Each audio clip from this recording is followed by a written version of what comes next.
Hi athletes, hello from the Big Island. Today I'm going to talk to you about hydration belts. And the reason why I wanted to talk to you guys about this is because I'm quite surprised that I've seen so many athletes out running in this hot weather without any hydration. And I'm not just talking about doing a 10 or 15 minute run. I've seen a lot of athletes out on Ali'i Drive and the Queen K Highway without any type of water fountain available or fluid stop, and they're out there sweating buckets in the heat without any type of hydration. And this just makes me concerned because I would like to think that any athlete who is here in the Big Island getting ready to race is wanting to do everything possible to be in the best physical shape possible to prepare for race day. So I understand that checking off these pre-race workouts is really important, but in my mind, having proper hydration is more about staying healthy. And to be in the best physical shape possible on race day, you want to make sure you're in great health. So that's where I'm coming from when it has to do with hydration belts, is not so much from the physiological point of view of making sure that you prevent dehydration and making sure that you have fuel. So it's not so much about the blood volume, the cardiac output, core temperature, heat dissipation, all of those terms that we tend to use when we associate with dehydration and making sure that athletes stay well hydrated.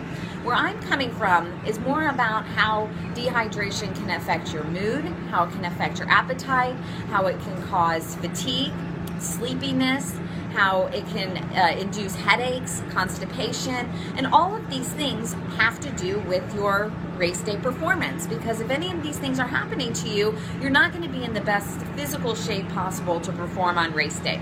So what I'd like to do is just talk about two different hydration belts that Corelle and I use. There's many different hydration belts out there, and I also am a proponent or an advocate of anything that you wear on your back. So what I don't like athletes doing is carrying something more than about 6 to 8 ounces in their hand, which this can also be stuffed in your sports bra, ladies, or in shorts. But this is about the perfect size and no bigger for something if you want to carry hydration in your hand. It's very easy and it's not going to throw off your gait. But if you come to the Big Island and say, oh, I need to carry hydration, and you've got this big bottle with you, there's probably a good chance that you're going to get some kind of kink in your neck or tightness, and that's going to affect your form on race day. The hydration backpacks like Orange Mud as an example, and Nathan and Fuel Belt. I mean, there's so many different types of companies out there that provide hydration systems that you can carry with you. So I suggest to look into these and to incorporate them into your workouts. Now my belt is from Nathan, and I like it because it has 2 flasks, so I can use one for sports nutrition if I need it, and I can use one for water, or I can use them both with sports nutrition. So I like having 2 different hydration options so I don't have to be stuck with just one bottle. Each of my flasks here are 10 ounces, which is great because even if I'm going out for a 30-minute run, I don't need to finish both of these flasks. I can use it to cool myself, to pour on my head and on my body, and I may just need 3 or 4 sips, but it's here when I want it and it's here when I need it. So that's what I like about having this and running with it. It also has a pocket, so I can put any type of blocks, chews, gels, my cell phone, pills, whatever you need in here. The belt is adjustable and it clips on. Now I like to wear my belt just below my belly button, whereas some other athletes prefer it a little bit lower. So anytime you use a hydration belt for the first time, understand that it's going to take a few runs to get used to. It's just like any other change that you would make. It's going to take some tweaking to find the right spot, the right adjustment, the right way to wear it. So don't decide to just wear a hydration belt on race day. You want to incorporate it in your training. Corelle really likes the Fuel Belt brand, and this is one of his favorites. It has a few little, I guess you would call them almost like grippers, but little bumps here.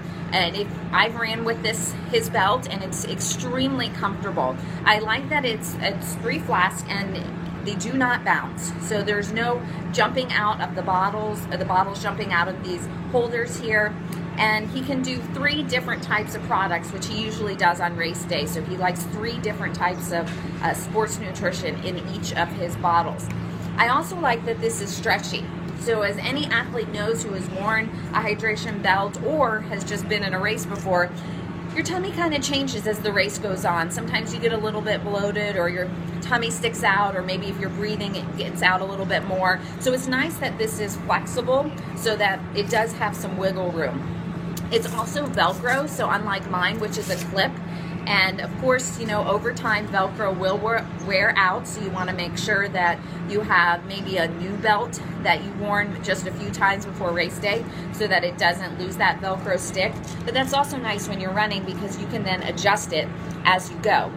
Also, his belt has a pouch as well, and what's nice is that it looks to be maybe waterproof, but there's also a zipper in there in case you were to put any type of pills or anything that you need that you want to be secure. So I do recommend that any athlete who is coming to the Big Island, make sure that you have hydration with you when you're running. You may think to yourself, well, it's only a 20 or 30 minute run, but where I'm coming from is you want to be responsible with your hydration to take care of yourself. It's not that if you need it or you don't need it, but it's there for you so you can cool yourself, so you can take a sip.